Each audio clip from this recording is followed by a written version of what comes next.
Embassy की fees है वो आपने अम्बेसी के अंदर जाकर पे करना होती है। आपने किसी को भी बाहर फ़ीस नहीं देनी। याद रखिएगा कि जर्मनी के जो विज़िट वीज़ों का सीन है, इस वक्त बहुत से लोग हैं जो जर्मनी के वीज़ा ले रहे हैं और फैमिली वीज़ा, ये जो वीज़ा लगा है ये फैमिली वीज़ा लगा है। विज़िट वीज़ा के ऊपर जर्मनी के अंदर जा रहे हो तो क्या जर्मनी आपको डॉक्यूमेंट्स देगा? क्या जर्मनी आपको वहाँ पर रहने का चांस देगा?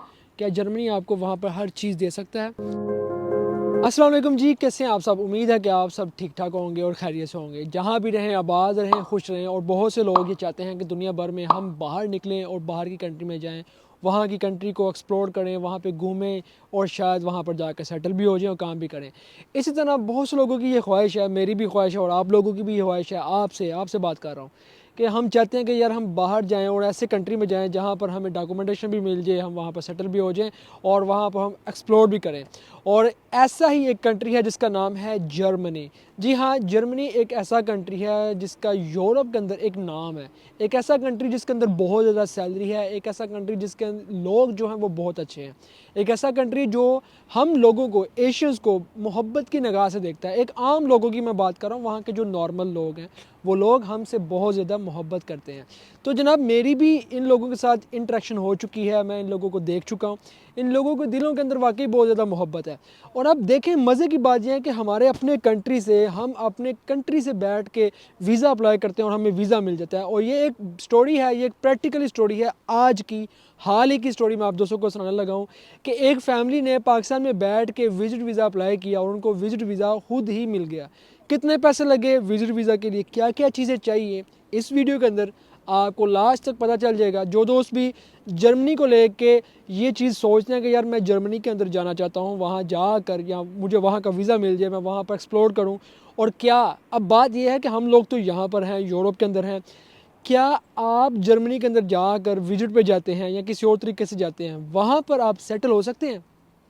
सेटल होने का मतलब ये है कि यार मुझे वहाँ पर डॉक्यूमेंटेशन मिल जाएंगे, मुझे वहाँ पर जॉब मिल जाएगी, मैं वहाँ पर लीगल रह सकूँगा, मुझे वहाँ पर कोई टेंशन तो नहीं होगी कि मैं विजिट पर जाता हूँ तो मुझे वहाँ पर जॉब मिल जाए।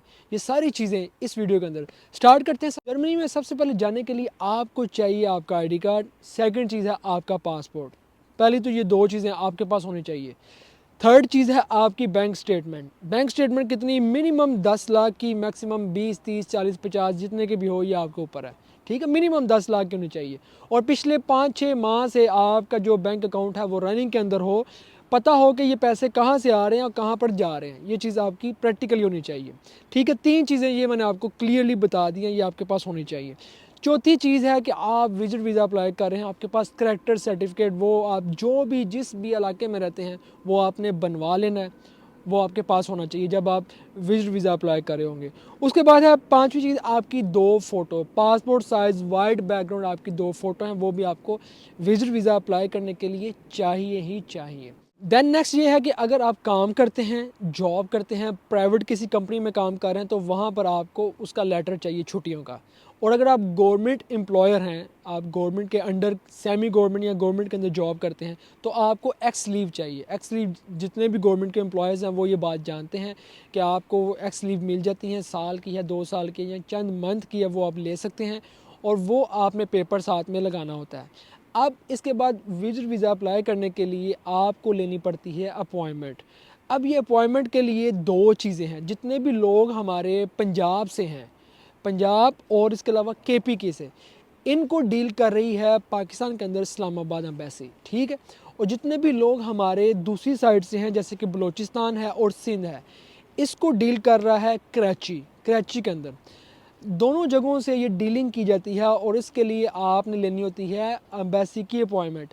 अब एम्बेसी की अपॉइंटमेंट कैसे ली जा सकती है? देखें, एक तो कोई भी आपका सिफारशी तल्लक हो, कोई लिंक हो तो आपको अपॉइंटमेंट मिल जाती है। सेकंड चीज़ ये है कि अगर आपको अपॉइंटमेंट नहीं मिलती तो फिर अपॉइंटमेंट के लिए आपको पैसे लगाने पड़ते हैं।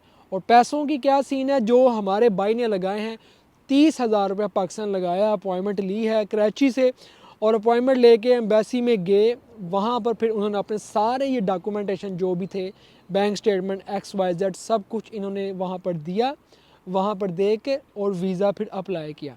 वीज़ा फ़ीस कितनी है? $90, 90 से $100 पाकिस्तानी, 27 से 28 हज़ार रुपये इसकी फ़ीस है। जर्मनी के विजिट वीज़ा की। ये आप विजिट वीज़ा फ़ीस अप्लाई करते हैं, उसके बाद आप अप्लाई करने के बाद वापस आ जाते हैं और विद इन 1 से 2 मंथ के अंदर, 2 महीनों के अंदर आपका विजिट वीज़ा या तो लग कर आ जाता है या वो रिजेक्ट हो जाता है।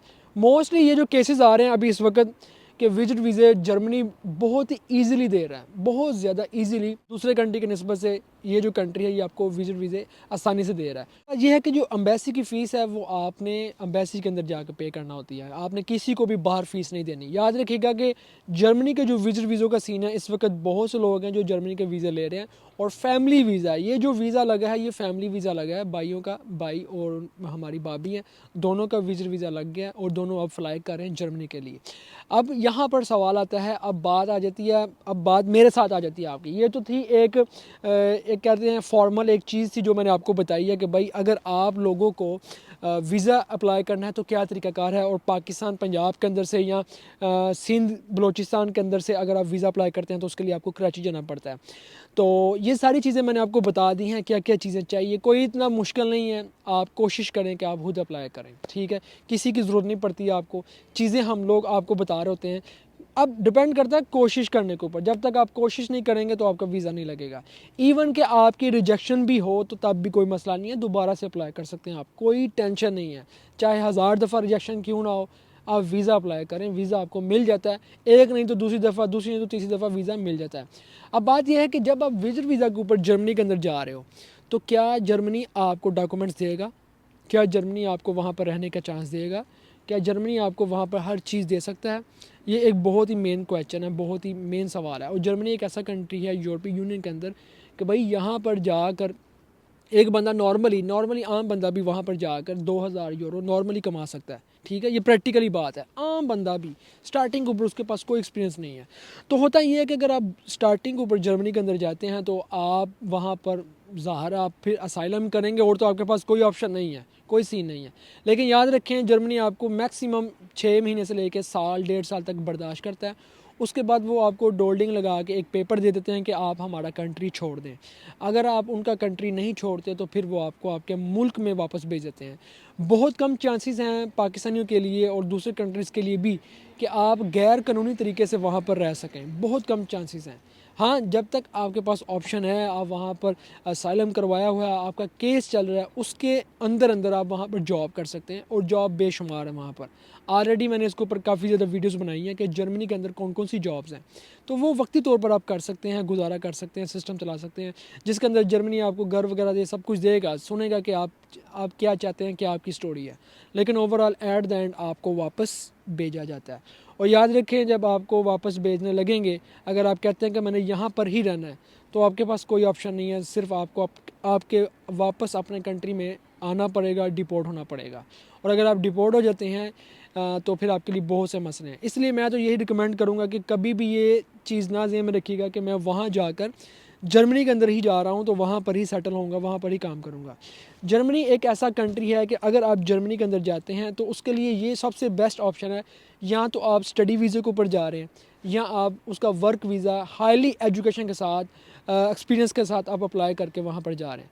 अदरवाइज़ जर्मनी के अंदर आपके पास कोई और चांस नहीं है। विज़िट के लिए जाएं, घूमें, एंजॉय करें, या वहाँ से कहीं आगे पीछे, ये आपके ऊपर है, बाकी कोई चांस नहीं है। तो भाई पाकिस्तान से तो वीज़े लग रहे हैं। अभी हाल ही में आज की अपडेट है जो मैं आप दोस्तों को बता रहा हूँ, दिसंबर की अपडेट है, लोग वीज़े लगा रहे हैं और लोग जा रहे हैं। अप्लाई करें, किसी की बातों के ऊपर ना यकीन रखें, खुद अप्लाई करें, खुद सर्च करें, खुद सब कुछ करें, आप कर सकते हैं। दुआओं में याद रखिएगा। इंशाल्लाह फिर हम आपको मिलते हैं किसी वीडियो में, तब तक आप मुझे दें इजाज़त। अल्लाह हाफिज़।